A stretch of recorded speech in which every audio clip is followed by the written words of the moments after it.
Saya berkali-kali cerita, ada ulama yang ahli matematika. Ketika ditanya kenapa kamu suka ngajar matematika, sampai muridnya itu ragu, ini guruku mlebu swarga ta ora, penggaweane mulang matematika. Tapi para muridnya bermimpi bahwa Imam Amudi itu disuruh ngajar para malaikat. Dan itu pede betul dia. Kata Allah, ini ulama saya yang iman kepada saya setingkat iman kamu. Jadi malaikat itu tidak mungkin Gusti, kita menyaksikan langsung engkau, sementara ini di bumi nggak nyaksikan jenengan. Kenapa bisa sepede dan seyakin itu? Akhirnya Imam Amudi disuruh ngajarin matematika. Jadi Anda kalau profesor itu nanti harus sempat ngajari malaikat, itu baru benar-benar profesor. Jadi nanti di akhirat ngajari siapa? Malaikat. Jadi ada seminar yang melibatkan banyak malaikat, narasumbernya itu seorang profesor. Itu ketika kenapa engkau begitu yakin kalau Allah itu Tuhan dan Allah itu Al-Wahidus Shomad. Terus Imam Amudi mulai nulis angka gak beraturan, 2, 3, 4, 5 sampai 1 miliar, 1 triliun, semuanya gak beraturan. Kata beliau, nisbatus naini wasalasa ila ma la nihayatalaha iku nisbatul far'i ilal asli. Mbok angka sebanyak apapun, 2 dibanding 1 ya far'ul wahid, 3 dibanding 1 ya far'ul wahid, semua angka yang enggak terhingga pun dibanding 1 semuanya far'ul wahid. Semua angka sebanyak apapun itu cabang dari angka 1. Fakullu hadhil awalim far'un minal wahidis shomad, yaitu Allah Subhanahu wa ta'ala. Wakil malaikat tepuk tangan, iya juga. Jadi begitu juga ada ulama itu ahli gambar. Saya dulu ngaji sama Mbah Mun Al-Husunul Hamidiyah, itu kitabnya itu banyak gambarnya. Dan gale gambar yang ngawur betul, mangga ahli gambar. Saya Apple, terus sempurna lele. Semua gambar bangunan, gambar sapi, pokoknya gambar. Ternyata dia menemukan Tuhan itu dari gambar. Gambar serapi ini atau seruwet ini sama. Gambar rapi sama ruwet itu sama kalau dalam pandangan tauhid. Dimulai minan nuqtah al-wahidah. Kowe cek gambar sing rapi, sing indah, cek gambarmu elek, dimulai dari 1 titik, dan titik ini nuqtatil wujud, yaitu Allah Subhanahu wa ta'ala. Jadi nak cara ahli tauhid gak penting gambare api, menang lomba atau ora penting. Butuhe hadis surah ini gambar baik yang rapi maupun ndak adalah min nuqtah dari 1 titik. Ya, alam raya sebanyak ini mbok gambar mbok ora, cek mulai Mars sampai Jupiter kabeh semua bentuknya yang banyak ini semuanya min nuqtatil wujud, yaitu dari titik wujud, ini kok Allah Subhanahu wa ta'ala. Di sini hebatnya ulama-ulama, mbok dia pengajar matematika, mbok pengajar gambar, semuanya dipakai perangkat untuk tauhid.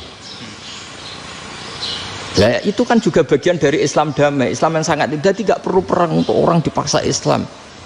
Nggak perlu provokatif kayak tadi pidatonya rektor jenengan tadi. Jadi ciri utama ilmuwan tuh kalau ngomong datar tapi logikanya nggak terbantahkan, itu ciri khas ilmuwan. Kalau ciri khas politikus kalau ngomong itu keras, provokatif lah kira-kira gitu. Tapi isinya biasa. Nah saya berharap nanti semua profesor doktor itu datar tapi isinya kualitasnya bagus ya. Mentes. Jadi makanya terus kata ulama, kenapa diistilahkan balnat zifu bil haqqi? Kenapa pakai qadzafa sementara qadzafa maknanya takallama bila dalil? Maksudnya bila dalil di sini itu min ghairi ikhtiyajin ila dalilin. Kebenaran itu memang nggak butuh dalil. Apa kita perlu dalilnya apa? Buktinya apa? Kalau 3 itu cabang dari 1. Wong gendeng yakin yang takut gitu pasti orang gendeng.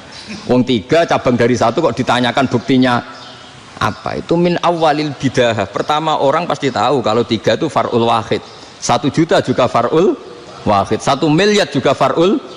Gambar yang sebanyak apapun ya dimulai dari 1 titik, cek gambar benar maupun yang tidak. Akhirnya apa?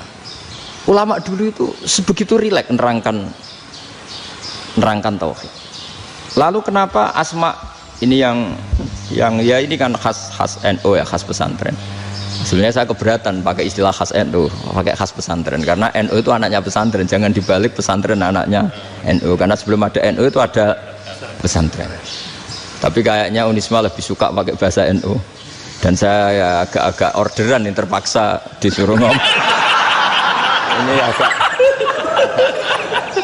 Apa ya, agak kacau sebetulnya ini, agak kacau.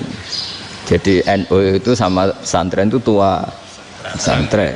Jadi NU dilahirkan pesantren, bukan dibalik pesantren dilahirkan NU. Sehingga barokahnya didirikan pesantren ini, kadang nyuwun sewu sekali Mbah Hasyim itu kadang ide besar beliau itu ora dituruti wong NU. Jadi Mbah Hasyim cara kula kok dadi Mbah Hasyim ya mangkel. Mbah Hasyim itu ngarangno kentong. Nggih ngaramno beduk, tapi NU nganggo kentong. Dan uniknya Mbah Hasyim enggak tersinggung. Karena ciri khas pesantren itu membolehkan perbedaan apa? Pendapat. Itu masyhur khilafnya Mbah Hasyim sama Mbah Fakih Mas Kumambang itu sampai dikitabkan. Saling ngeritik, saling macam-macam lah. Jadi cara berpikir Mbah Hasyim ketika Nabi rembukan, ini gimana ya cara menentukan waktu sholat ya?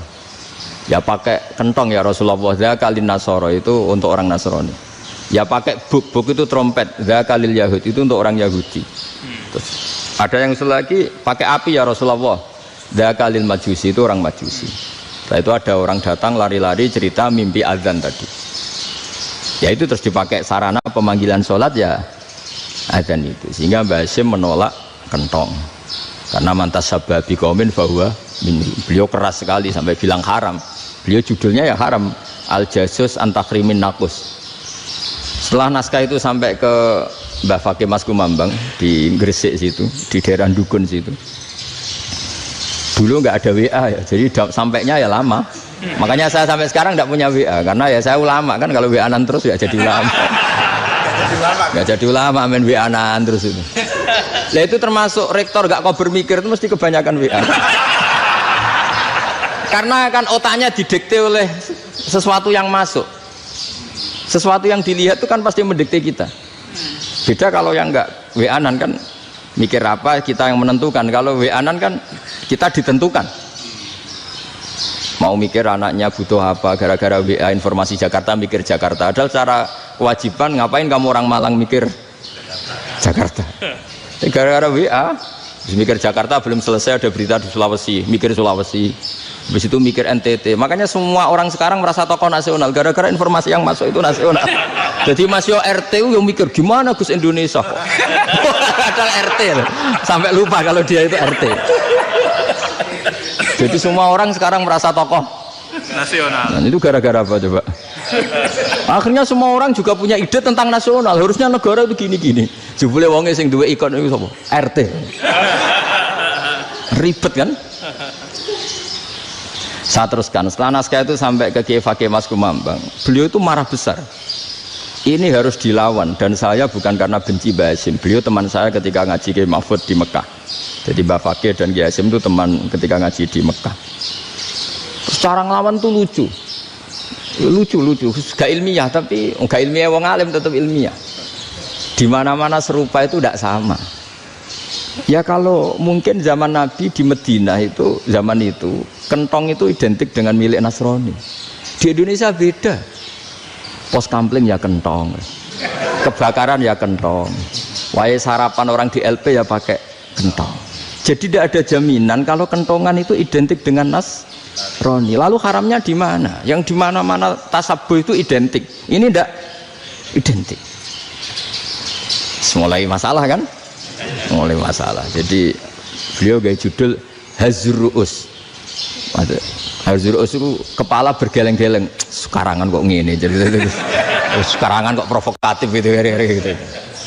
Nah, dan itu Mbah Hasyim ya hormat Mbah Fakih hormat Mbah Hasyim. Saya sendiri secara pribadi itu lebih suka pendapat Mbah Hasyim sebetulnya. Karena bagi saya sholat itu sakral, ya sudahlah kalau sakral ya dipanggil dengan sesuatu yang sakral yaitu kalimat thayyibah azan. Tapi saya tidak akan bilang kalau kentongan itu haram. Karena kalau haram alasannya mirip orang Nasrani. Sementara pos kampling ya pakai kentong, ada banjir ya kentong, ada kebakaran ya kentong. Jadi tidak identik untuk misa atau untuk sholat ala Nasrani. Tapi itu dulu ya rileks saja, dua beliau itu ya saling menghormati padahal saling kritik. Dan dulu ulama yang beda madhab itu ya saling menghormati. Imam Syafi'i itu kalau sholat di kawasan Masjid Abi Hanifah ya tidak kunut. Ketika ditanya kenapa kamu tidak kunut sementara engkau berpendapat kunut itu sunat, ikroman di hadal madhab, saya sangat menghormati madhab. Imam Ahmad bin Hanbal itu berpendapat kalau orang pakai bekam, pakai iftisot atau hijamah itu batal sholatnya. Sementara Imam Syafi'i mengatakan tidak batal apa sholatnya atau wudunya tidak batal. Tapi Imam Ahmad itu ditanya, apa kamu makmum Syafi'i? Bagaimana mungkin saya tidak makmum sama wali kutub seperti Imam Syafi'i? Padahal menurut keyakinan Imam Ahmad ini sholatnya batal. Ini habis ikhtijam udah wudu, tapi tetap saja beliau karena perbedaan pendapat di furu' itu lazim. Ya orang boleh berdebat lah. Ketika Unisma datangkan saya, itu saking senengnya kiai, apa saking sombongnya sampai ngatur kiai, kan nggak pernah bisa diperdebatkan. Itu kan orang boleh debat kan? Itu saking angkuhnya apa saking senengnya kan nggak jelas kan? Kan dan orang boleh setuju pendapat saya, yaitu ngatur kiai itu haram. Setuju juga Pak Rektor, ekspresi mahabbah itu ya macam-macam. Dulu sahabat ya gitu, sahabat itu ada yang nggak kenal wajahnya Nabi sama sekali sampai akhir hayatnya. Ketika ditanya, loh kamu itu sahabat kok nggak tahu wajahnya Nabi? Saya tidak pernah berani memandang Nabi karena ijlalan Nabi, terlalu menghormati saya sehingga tidak berani memandang wajahnya. Ada sahabat yang penggawaannya dulu wajah Nabi sampai bisa nyifati alfiu faminunil hajib, sampai bisa nyifati detail karena dulu wajah Nabi itu ibadah. Ada seorang wali ditanya, kalau kamu di surga ingin nggak melihat Allah? Enggak. Loh, tapi semua orang ingin melihat Allah. Unazzihu dzalikal jamal an-nadzari misli, ben gak elek-elek Allah tak delok terima aku. Wong ra jelas. Berarti kok delok pangeran. Banyak. Jadi justru tapi karena saking takzimnya. Enggak lah, mosok sak aku kok. Makanya saya berkali-kali cerita, menurut kesepakatan ulama, soft awal itu paling baik. Tapi banyak juga wali yang kalau sholat itu di belakang. Koyok paling bener yang gue ngarep gitu. Lu bayangkan misalnya kamu semangat di soft awal nih masjid haram, jebule sholatnya salah. Itu dari malaikat gaya nih gue ngarep, jebule raro. Ini di sini wong, jebule bodoh gitu. Gaya nih gue ngarep, jebule. Coba orang kalau sowan Mbah Mun, yang berani di depan itu kan ya ketuanya atau jubirnya kan, yang merasa tidak pati pinter-pinter kan mesti di pojokan. Artinya sudut pandang seperti itu ya sah saja, apa? Sah saja. Makanya banyak sahabat yang jarang sowan Nabi, alasannya takut ganggu Nabi. Banyak yang sering sowan Nabi, alasannya seneng Nabi. Yang sowan ya seneng Nabi, yang nggak sowan alasannya seneng. Loh, Nabi itu tokoh, punya keluarga, punya anak. Kalau saya sering sowan berarti sering ganggu. Yang sering sowan dia alasan ini khazanah kita harus istifadah. Jadi zaman dulu dia biasa dua sahabat, yang satu milih mahabbah itu milih sering sowan, yang satu juga mahabbah milih tidak sering. Karena pertanyaannya bisa dibalik kan, sering sowan apa sering ganggu coba. Nabi Abedar, assalamualaikum. Nabi nimang cucunya, assalamualaikum. Ayo bener yang sowan apa bener yang enggak kalau seperti itu. Akhirnya terus diatur sedemikian rupa oleh Quran. Walau annahum sabaru hatta takhruja ilaihim lakana khairal lahum. Jadi sahabat kalau mau sowan Nabi ya nunggu di Sufah. Kalau Nabi keluar berarti milik publik, sekali masuk ke dalam tidak ada sahabat yang berani sowan. La tadkhulu buyutan Nabi illa ayyudzana lakum. Kalau soal sampai masuk dalam harus nunggu dipanggil.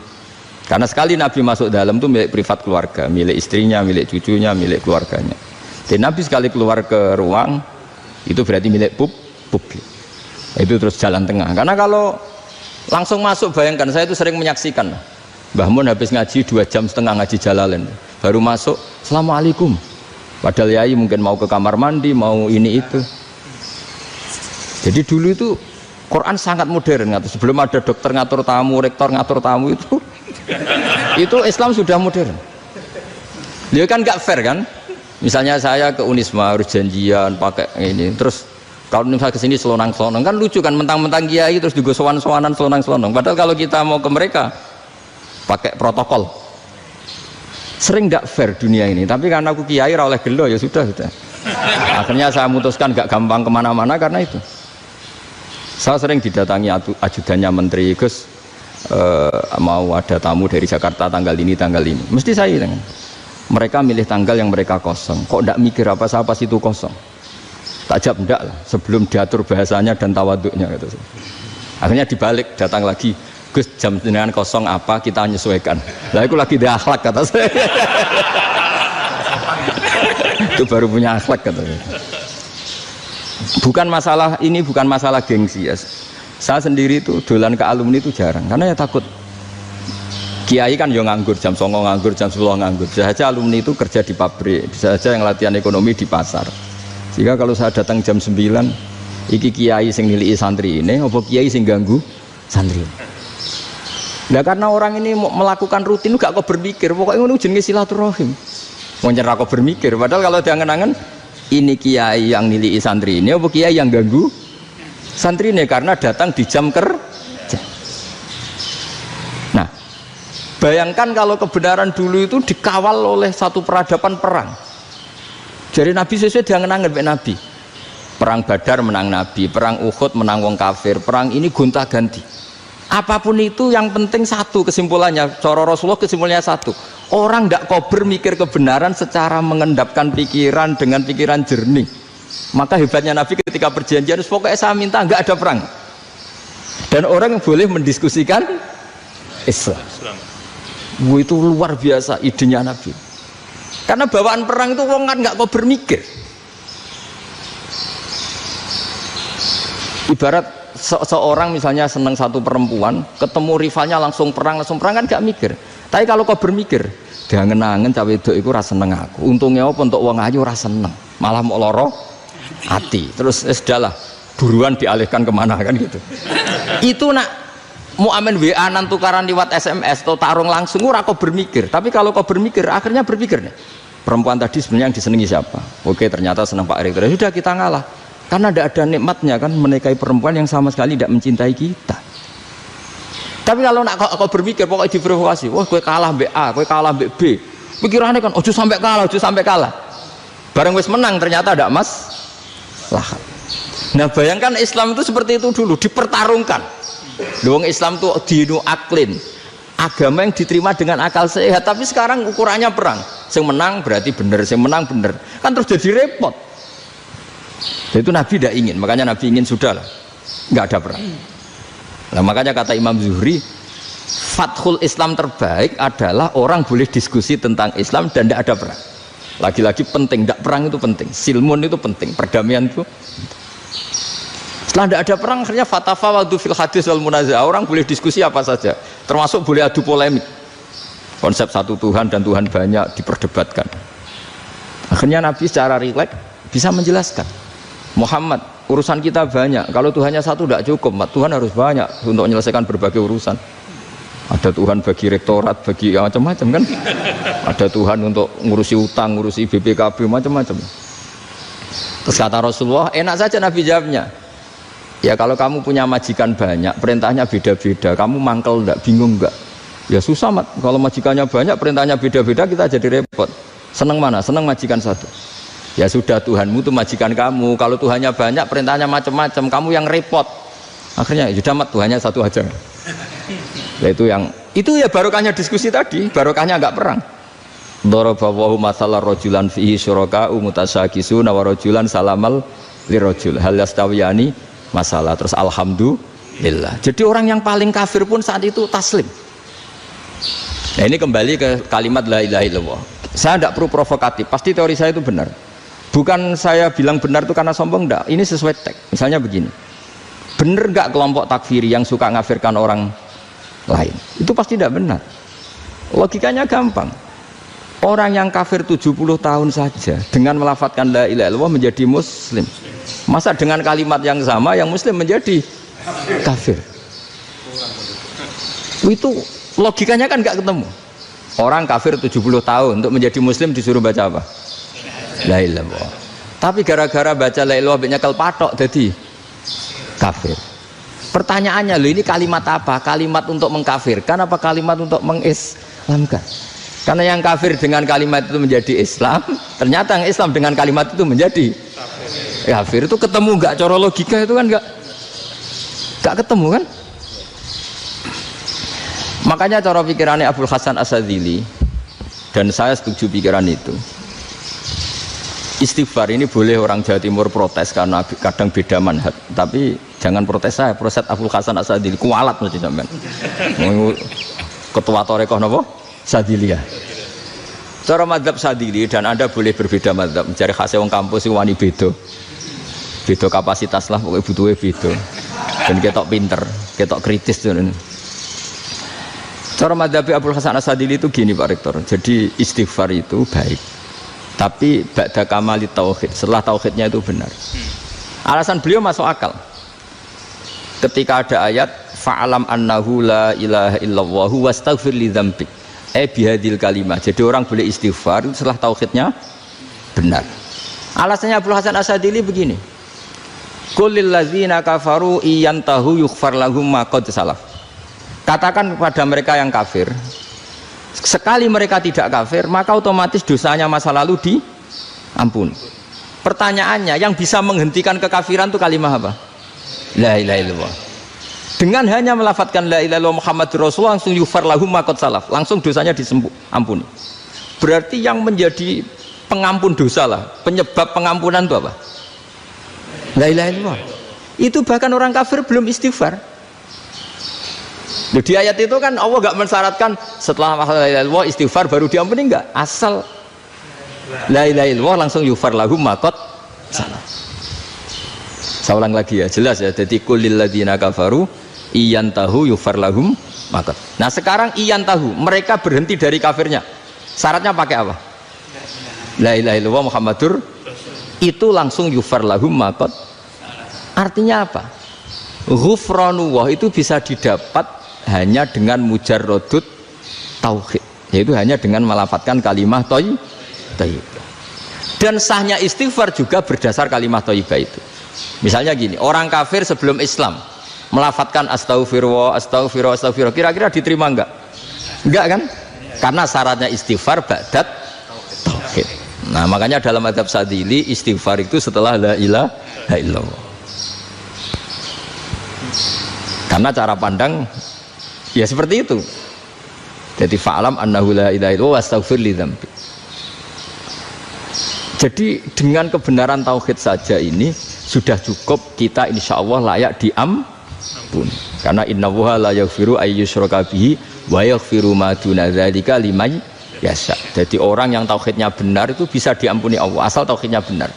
Itu Allah ngendikan liman yasha wa yaghfiru ma duna dzalika liman yasha. Dawe Imam Suyuti walam yakun liman yastaghfir. Jadi orang yang bertauhid secara benar meskipun gak sempat istighfar itu tetap potensi diampuni. Karena bawaan tauhid itu sudah menjadi layak diampuni. Kayak orang kafir sekali ngelafadzkan kalimat tauhid mbok gak istighfar langsung diampuni. Nah, karena melihat seperti itu terus orang berlomba-lomba memperbanyak jumlah ngelafadzkan la ilaha illallah. Jadi kita yang alim, kita semua, saya tidak bilang saya, kita termasuk yang di pinggir-pinggir saya ngaku alim yang orang masalah lah soalnya. Kita semua yang alim-alim itu tahu bahwa la ilaha illallah itu super. Sudah bawaannya tauhid, juga punya kelayakan diampuni. Nah, kemudian nasib kita agak sial. Malah kalimat ini dituduh bid'ah, dituduh khurafat. Mergo Nabi nggak pernah tahlilan, Nabi nggak pernah. Nabi nggak pernah tahlilan kalau diartikan Nabi ra tau maca la ilaha illallah, enak gak kalimat ini. Nah, ini provokatif ini. Jadi ini sudahlah keanehan-keanehan ini kita terima karena ciri utama wali, ciri utama ulama itu wa'udhu fisabilillah, harus pernah disakiti. Jadi kalau Unisma sakit kalau dituduh apa? Dituduh bid'ah itu berarti belum calon ulama. Calon ulama itu wa'udhu fisabilillah, harus disakiti. Jadi kalau kamu disalahpahami itu ya harus santai. Provokatif tadi. Iya, termasuk provokatif tadi. Termasuk diatur tadi. Jadi kalau cara berpikir kan, karena mereka itu memang kalau kita turutin itu memenya itu terlalu, kadang menghujat kita itu enak ya jadi GNU, ada orang mati datang, kiainya dapat makan, dapat rokok, terus pulang. Gitu. Jadi apa? Terus kita kayak tersangka terus. Kita kan kayak tersangka terus, tertuduh terus itu. Terus yang orang NU ya memenya juga nggak kalah ekstrimnya. Boleh ya ajaran orang nggak boleh ngasih kiai gitu. Berarti boleh dong ajaran kikir. Jadi memang kadang apa ya, cangkem elek lah bahasa kasarnya itu. Itu memang kadang lebih mengenakan. Kalau kita datang ke acara mayat kan dapat makan, dapat minum. Kalau yang sahibul bait rokok ya dapat rokok. Kalau kiainya dapat wajib, kadang 20.000, kadang 50.000. Terus memenya itu kok setega itu ya, ada orang meninggal kok malah kita makan-makan. Seakan-akan kan kultur ini biadab kan gitu. Tapi yang orang NU kebalikan bales. Oh ternyata nggak boleh ya mayat disodakoi. Ternyata nggak boleh ya orang dermawan. Berarti Islam membolehkan medit ya gitu. Ya modus ini kan. Angen-angen itu luwih mandi timbang takbir ya kan. Karena ini kan memicu emosi kan. Memicu apa? Emosi. Nah tapi saya kalau disuruh bela mana itu tidak ada yang saya bela. Ya seorang sudah lah, kalau mau nganggur saja sudah itu. Ya tapi itu memang apa ya? Itu khazanah Islam. Ada yang kritik, ada yang enggak. Ya itu memang khazanah. Ya biasa aja. Kalau saya biasa. Wajar. Karena dulu ulama itu sudut pandangnya itu ya seperti itu. Ada yang ulama suka ibadah itu sholat, ada yang milih apa tidur. Sampai Imam Ghazali bilang suatu saat ibadah terbaik di zaman akhir itu tidur kan. Sholat saja kalah sama tidur kan. Tapi itu loh ya, yang wajib tetap loh, terus kamu gak sholat wajib. Begini beliau mencontohkan itu. Ada orang sholat tahajud terus obsesinya itu ingin hajatnya terkabulkan. Sementara yang tidur obsesinya nikmati rahmatnya Allah, boleh tidur, bisa tidur. Kata Imam Ghazali, timbang kita tahajud terus nuntut pangeran aduk turu katanya. Mergo engko dia akibat terus setan memberi bisikan, lo nyatanya kamu tahajud ya gak terkabul. Berarti cerita bahwa Nabi ngendikan kalau doa tahajud mustajab enggak. Daripada ngono kan turu ora tau donga misalnya. Timbang ngabur-abri Islam timbang ngelek-ngelekin apa? Islam. Jadi ulama itu mulai dulu itu sudah berpikir. Banyak orang menjadikan tahajud sholat malam itu media untuk hajatnya. Dan kalau nggak kesampaian ini mutung. Nyalahkan kiainya ijazah ramandi. Macam. Daripada ngono ora usah apa? Tahajud turu wae. Dan jenis kayak ini tuh banyak. Makanya ulama kayak saya itu saenake dhewe itu ya jarak. Saya sering didolani muhibbin terus bilang, Gus saya doakan gini-gini, saya mau nyalon bupati atau saya gini. Saya bilang gak waduh orang dongo, nak ramandi darani ulama dongane ramandi. Nak mandi kamu jadi bupati tetap nganggep karena beli. Sopo sing ora roh bupati saya gak beli. Ribet kan? Ketika mereka jadi ngunsurkan doa kamu apa karena kemarin beli? Yang beli maksudnya, nggak beli nggak usah tersinggung.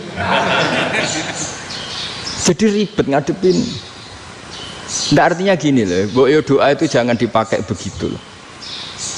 Kalau minta nasihat tak nasihati, jadi bupati yang baik, gubernur yang. Kalau minta doa itu resikonya. Akhirnya kiai kalau diminta doa ya doa, sebenarnya diisinya itu nggak doa kemenangan. Selamat. Itu nggak selamat gitu. Karena ribet.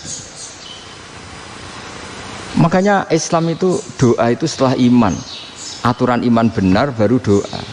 Aturan iman benar termasuk Allah itu yaf'alu ma yasha, boleh melakukan yang dikehendaki. Allah enggak boleh terdikte oleh doa kita, enggak boleh.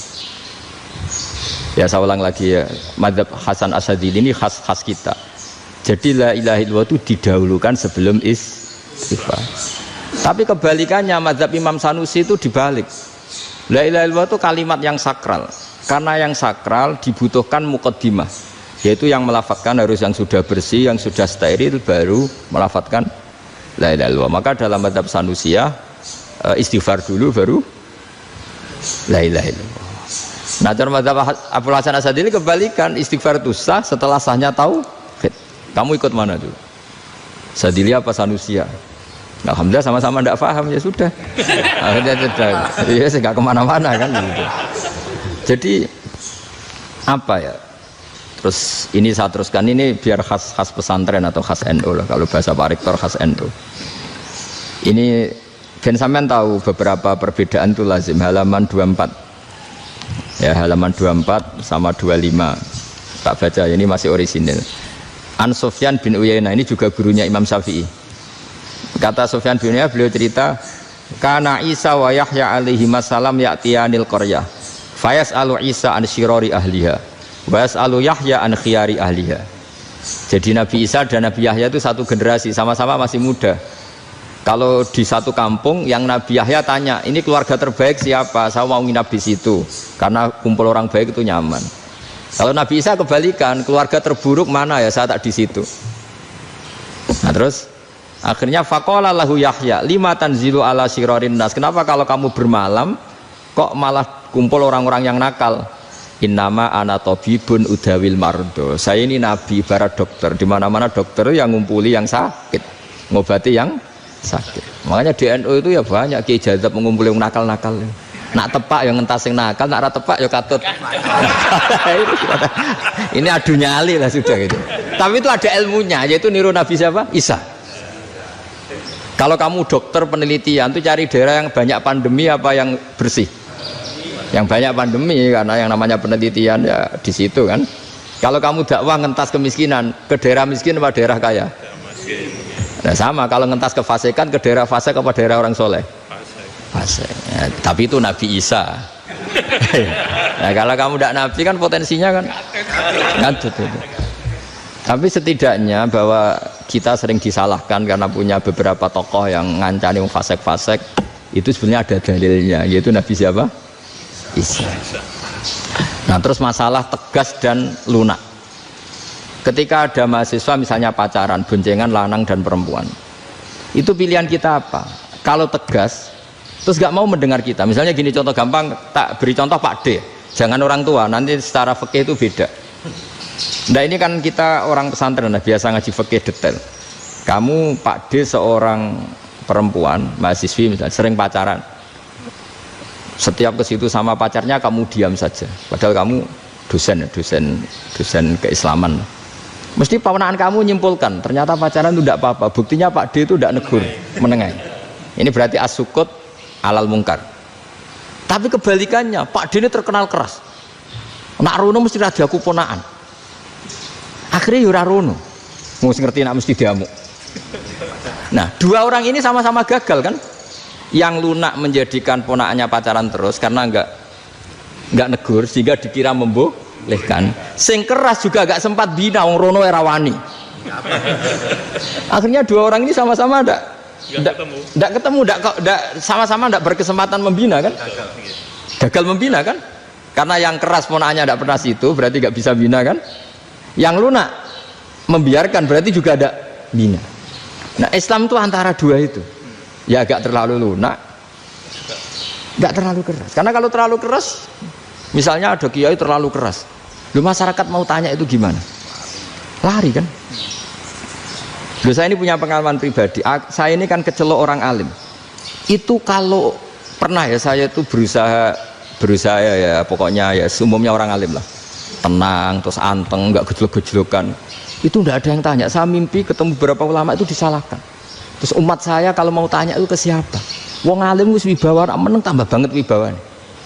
Kepala Quran, sering gojlok rektor macam-macam. Terus wong wanita kok, saya biasa ke pasar pandangan dicegot orang. Gus, putri saya itu sering keluar darah tapi melebihi batas haid gini-gini. Kalau badhe sowan jenengan, gak usah sowan ngene mbek ngadeg-ngadegan. Terus tanya, yang haid berapa hari Gus? Ya supaya rudat ilal adat sebelum dia punya penyakit istihadah itu berapa? 6 hari ya sudah, kembali 6 hari lainnya mustahadah, tetap sholat, tetap normal. Tapi kalau saya wibawa, mau pasar gue tasbih seduwilu. Iku mesti wong salaman njaluk donga yakin lho. Tapi baru kayak rada uraan ketemu wong-wong, dol pening ndi? Maaf pening ndi? Gus beneran Gus ketemu jenengan kula wingi badhe tua kok. Akhirnya tanya. Jadi uraanku iku amdan. Lho nek sampean asli iki asli uraan. Karena ndak uraan lah tetap ndak wibawa kan.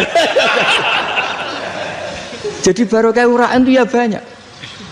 Saya tuh kalau ngantor di Jogja itu banyak orang yang tanya. Ya biasa tuh tanya macam-macam. Karena saya uraan. Ke pasar ya orang, bahkan di bis sering ketemu orang. Wah beneran Gus kalau badhe sowan jenengan badhe tanya ini. Ya sudah di sini aja. Jadi semua itu diilmoni. Nah, Nabi itu punya sisi yang dua-duanya jalan. Memang beliau luar biasa, dipilih Allah yang luar biasa. Nabi ketika wibawa itu banyak sahabat yang bahkan mengenali wajahnya aja tidak bisa. Ka'anna ala ru'usihim at-tayr. Bayangannya seakan-akan di kepalanya itu ada burung yang takut terbang. Saking antengnya. Tapi Nabi sekali mengeluarkan job, sekali santai, itu sahabat tanya itu sampai yang nggak pantas ditanyakan. Nabi saya tadi kumpul istri saya, tapi tidak inzal, itu wajib mandi ndak?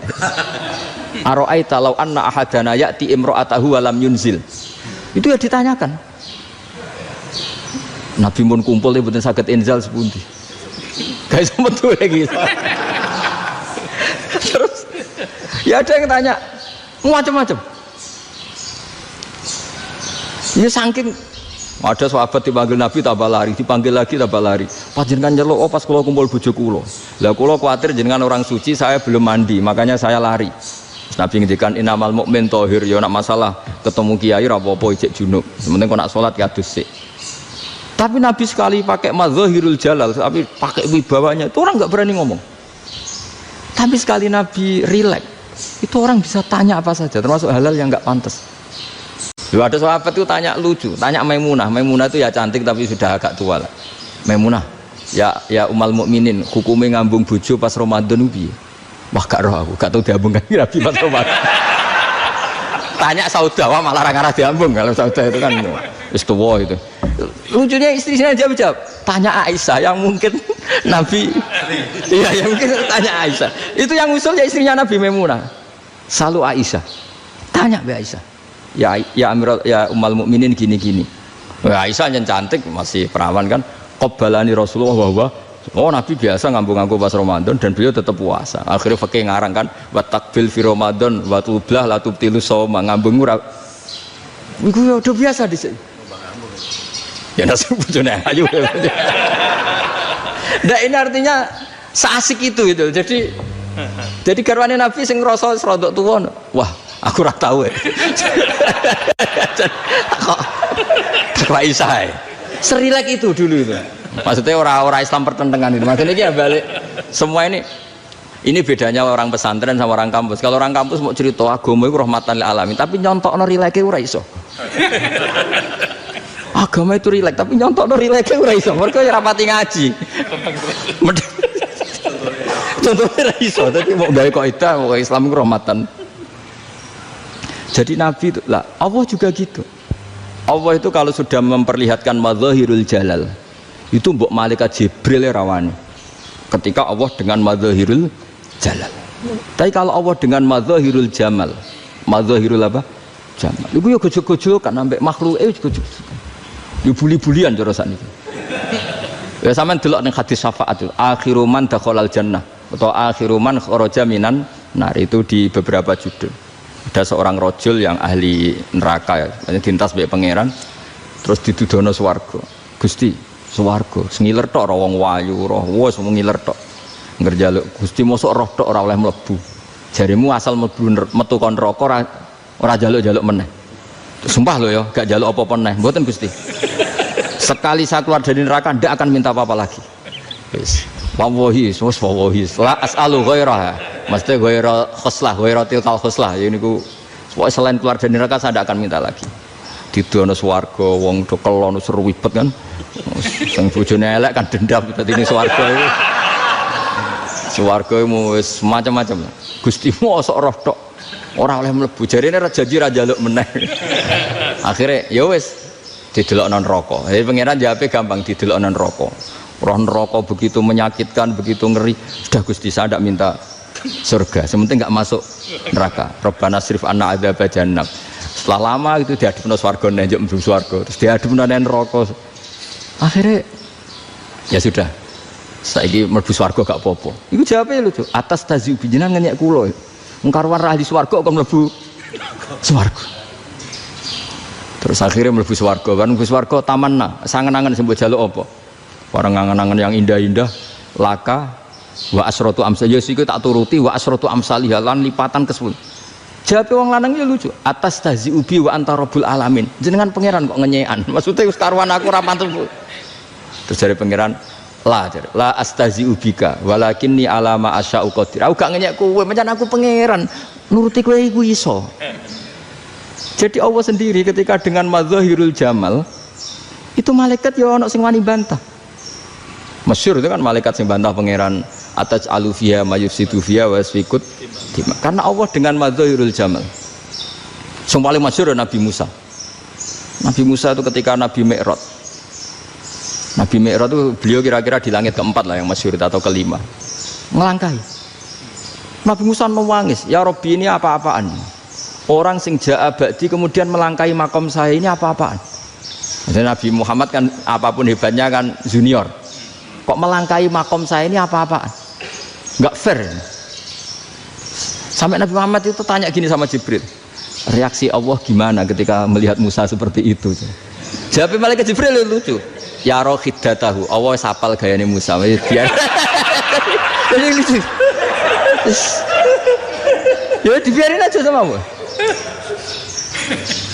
Tapi wong jenenge Nabi Musa itu kekasihnya Allah. Tetap berkah bagi kita. Betul. Ketika setelah Mi'raj diwajibkan sholat 50. Gentena Nabi Musa kelihatan nabinya. Sebenarnya Nabi Musa itu sebetulnya loh, enggak menguntungkan kita sebetulnya. Tapi yang menguntungkan, sebenarnya enggak niat menguntungkan kita, tapi menguntungkan. Nabi Ibrahim kan di langit ke-6, keren lah. Konti jong ketemu Allah ngeten-ngeten kan sholat 50. Karena Nabi Ibrahim terkenal Nabi baik enggak bantah. Bareng Nabi Musa. Kenapa diceluk pangeran? Kula kan salat ping 50. Inna ummataka la tutiku dalik. Wah, gak kuat umatmu. Serai-rai gak umatmu ora ngarah kuat 50 rokaat. Tapi sebenarnya Nabi Musa itu niatnya bukan membela kita. Fa inna ummati la umatku sing gagah-gagah ra iso meneh umat. Berarti sebetulnya ya itu masih pakai gengsinya gitu. Wes ngono-ngono lah sementing kita untung. Sebetulnya dia itu enggak terima wong umat saya aja yang lebih kuat. Enggak kuat apalagi umatmu. Dan terus sebutin irji ila rabbika fas'alhu takhfif. Itu berarti Allah dengan madzahirul jamal. Sudahlah, datang ke Allah minta keringanan. Allah itu baik. Minta, ambek Allah itu ringanan mau 5 tok. Jadi cek 45. Balik ke Nabi Musa, piro 45. Cek ra kuat umat. Wong umatku ora kuat. Jadi sebenarnya dia bilang umatku ora kuat. Lho cara Nabi Muhammad model wong Malang. Iku beda umatku mbek umatmu. Ribet kan? Beda. Lho Nabi Muhammad kan tidak seperti itu kan? Tidak punya akhlak Malang kan? Akhlak. Maksudnya akhlaknya mujur itu, akhlak yang baik gitu. Ya akhlak yang mujur, bukan yang Malang gitu. Jadi Nabi ya manut. Tinggal 40 kan, dikurangi lagi 35 sampai 9 kali kan? Masyhur itu. Ya kan kalau dikurangi 55 kan berarti turun naik kan 9 kali. Itu setelah 5 itu Nabi Musa aja usul, masih ragu. Itu cara Nabi munggah nentek ya. Ini entek ya. Gitu. Terus iya doa tuntas betul. Sebebas. Terus munggah ado-ado laupun. Ngapain itu? Akhirnya Nabi Muhammad sudah sampun ya kalimah Allah. Saya ini malu sama Allah Musa. Sudah 9 kali dan diturutin terus. Jadi Allah kalau dengan madzahirul jamal itu Nabi Musa biasa nego sama Allah. Tapi ketika Allah dengan madzahirul jalal itu Nabi Musa enggak berani. Yaitu di hadis syafa'ah. Hadis syafa'ah ketika manusia datang ke Nabi Adam, ya tuna Adam. Ya Adam anta abul basar ngene isfa'li ana inda rabbik. Kamu saya minta mensafaati kita. Nabi Musa, Nabi Adam inna rabbi qad ghadibal yawma ghadaban lam yaghdab qablahu mislah wa la yaghdab ba'dahu mislah. Ini Allah sedang murka besar dan tidak akan murka seperti ini lagi. Sudah saya tidak berani, nafsi. Nabi Ibrahim enggak, termasuk Nabi Musa ketika di itu ya enggak berani. Karena Allah dengan madzahirul jalal. Itu Nabi Musa enggak berani. Sudah saya sendiri itu pernah salah. Yaitu saya membunuh seseorang yang enggak disuruh oleh Allah membunuh itu. Yang pas jotosi orang Kipti. Akhirnya datang ke Nabi Muhammad. Pas ke Nabi Muhammad Allah dengan madzahirul jamal.